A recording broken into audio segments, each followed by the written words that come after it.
कि हमारी आबाद ज़्यादा है आबादी और हमको कम आपने आका ना किया, तो उस बात के लिए तो हम तो लड़ेंगे ही इसमें। मैं आपको एक योगदान देना चाहता हूँ, आज़ादी के बाद लगातार हम लोग कांग्रेस के साथ रहे, हमने नहीं छोड़ा, कांग्रेस ने हमको छोड़ा। हमारे साथ सौतेलापन किया जा रहा है। हमारा जो आबादी है, नौकरी में हमको रिजर्वेशन चाहिए। उस सच्चर कमेटी के रिपोर्ट में ये था कि सबसे कमज़ोर गरीब अगर इस मुल्क में है तो मुसलमान है। आज आप हमारा वोट ले रहे हैं और हमारे लिए कुछ कर नहीं रहे हैं। देखिए, देश में आरक्षण को लेकर के शुरू से मांग होता रहा है कि देश में आरक्षण को बढ़ाया जाए, जातीय जनगणना करवाया जाए। आज जो है कि बिहार के नेता प्रतिपक्ष तेजस्वी प्रसाद यादव धरने पर बैठे हुए हैं और यहाँ पे तमाम उनके कार्यकर्ता लोग आए हैं। बातें करेंगे कि आखिर ये धरना क्यों दिया जा रहा है और यहाँ पे वो लोग क्यों आए। सर, क्यों यहाँ पे धरना दिया जा रहा है, आखिर क्यों यहाँ पे आप लोग? ये सामाजिक न्याय जब तक के आरक्षण लागू नहीं होगा, समझा, तो सामाजिक न्याय वाले लोगों को हक नहीं मिल सकता। ये जो जाति जनगणना कराई गई वो इसलिए कराई गई कि समाज के हर लोगों को हक उसका मिल सके। बहुत सारे दलित, वंचित, अक़लियत, बहुत सारे ऐसे भी लोग हैं जिनको उनका हक नहीं मिल पा रहा है। तो अगर ये जनगणना के मुताबिक सब लोगों को इससे खुश होना चाहिए। इसमें कोई ऐसी बात नहीं है कि किसी के हक तलफी हो रही है। ये सब के हक के लिए, जिसका आप जितनी आबादी में हैं तो आपको उस आबादी में तो हक है ना, आपका चाहिए ही, रिजर्वेशन तो चाहिए ही।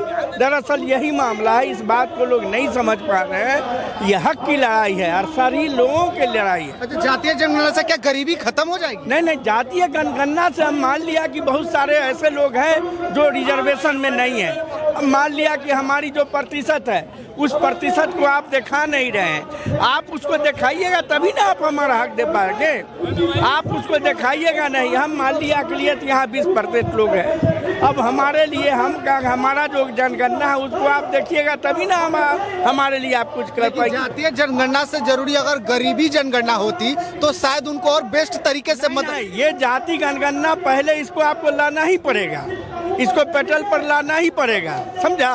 इसको लाने के बाद ही आपका अगला कार्यक्रम होगा। और ये जो प्रस्ताव शुरू से रहा है, जननायक कर्पूरी ठाकुर का भी रहा है, लालू प्रसाद यादव का रहा है, अभी हमारे तेजस्वी यादव जी इसको लेकर के चल रहे हैं। इन लोगों की जो लड़ाई है वो सामाजिक न्याय की लड़ाई है, लोगों के हक की लड़ाई है। इस बात के लिए सारे लोगों को खुश होना चाहिए कि हमारी जितनी आबादी है उस आबादी से हमारे साथ हमको रिजर्वेशन भी मिले। अभी कुछ लोगों को रिजर्वेशन मिल रहा है और कुछ लोगों उससे वंचित रह रहे हैं, तो आपको उसमें तो चाहिए ही हक। ये सारे लोगों के लिए, ऐसा नहीं कि गिने चुने कुछ लोगों के लिए। बीजेपी क्यों नहीं चाहती है कि इसको करवाएं? देखिए, दरअसल उनका एक अलग मामला है। उनका हमेशा ये मामला रहा है कि भेदभाव फैलाओ, मंदिर मस्जिद का मामला लाओ, पाकिस्तान हिंदुस्तान लाओ। इसी तरह से कोई विकास का काम वो नहीं सोच रहा है, कभी नहीं सोचा। जाति जनगणना से इसलिए वो भाग रहे हैं। अच्छा, आरक्षण को बढ़ाकर के 65% किया गया था। उस समय नीतीश कुमार की भी सहमति थी जब जो है कि गठबंधन की सरकार थी। अब क्या नीतीश कुमार को दिक्कत हुई कि उसको हाई कोर्ट ने रोक लगा दी? नहीं, इनको साथ मजबूरी है, इनके साथ है ना, इनके साथ वो मजबूरी है। ये जाति जनगणना तो इन्होंने भी, उसमें भी समर्थन इनका था, ये तो चाह ही रहे थे। अभी इनके साथ मजबूरी है, जिनके साथ ये हैं वो नहीं चाह रहे हैं, और तो कोई मजबूरी दूसरी नहीं है।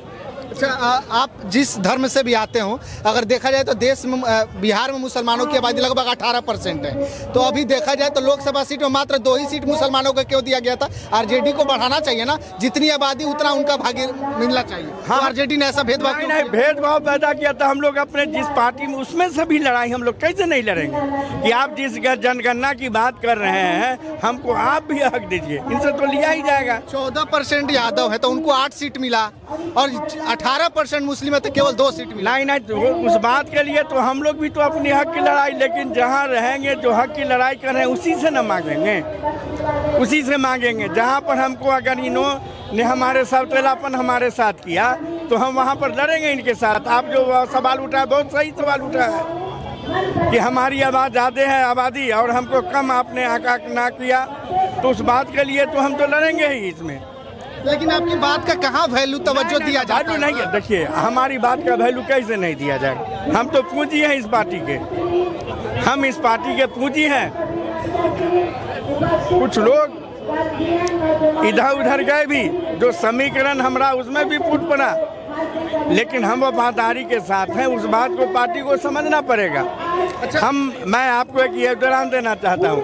आज़ादी के बाद लगातार हम लोग कांग्रेस के साथ रहे, हमने नहीं छोड़ा, कांग्रेस ने हमको छोड़ा।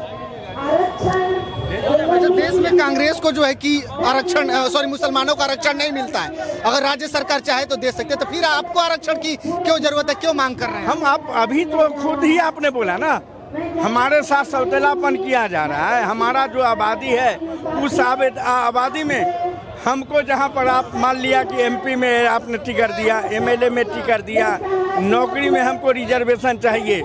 आप सच्चर कमेटी जो कांग्रेस जो है सो जांच करवाया था, उस सच्चर कमेटी के रिपोर्ट में ये था कि सबसे कमजोर गरीब अगर इस मुल्क में है तो मुसलमान है। आरक्षण नहीं मिल रहा है, और मुसलमान को अगर उसके पटल पर नहीं लाया जाए, उनको आरक्षण दे करके, रिजर्वेशन दे करके उनको आगे नहीं बढ़ाया जाए, तब तक देश आगे नहीं बढ़ पाएगा। देश गरीब का गरीब रहेगा। देश को गरीब से उठाने के लिए मुसलमान को उठाना पड़ेगा। आज आप हमारा वोट ले रहे हैं और हमारे लिए कुछ कर नहीं रहे हैं, तो आपको सोचना पड़ेगा, आपको उस बात के लिए सोचना पड़ेगा। वो पार्टी से भी हमने अपने नेता से बातचीत हमने किया था, उन्होंने वादा किया, हमने बात इनसे की थी कि हम तो आपके साथ वफादारी के साथ हैं, लेकिन आप हमारे साथ अगर सौतेलापन कीजिएगा तो ये कहीं पर से शोभा जाते दिन नहीं चलेगा। इस बात को आपको करना ही पड़ेगा। इसलिए हमारी और आपकी जोड़ी तभी चलेगी जब हम आपके साथ वफादारी से हैं, तो आप भी हमारे साथ वफादारी के साथ रहिए। चलिए, तो यहाँ पे जो है कि आरजेडी की तरफ से 1 दिवसीय धरना का आयोजन किया गया था। मुसलमानों को देश में आरक्षण नहीं मिलता है, देश के मुसलमान सच में नाराज है। बाकी इस मुद्दे के बारे में आप लोग क्या सोचते हैं, अपनी प्रतिक्रिया कमेंट बॉक्स में दीजिएगा, शेयर कीजिएगा। बहुत बहुत धन्यवाद।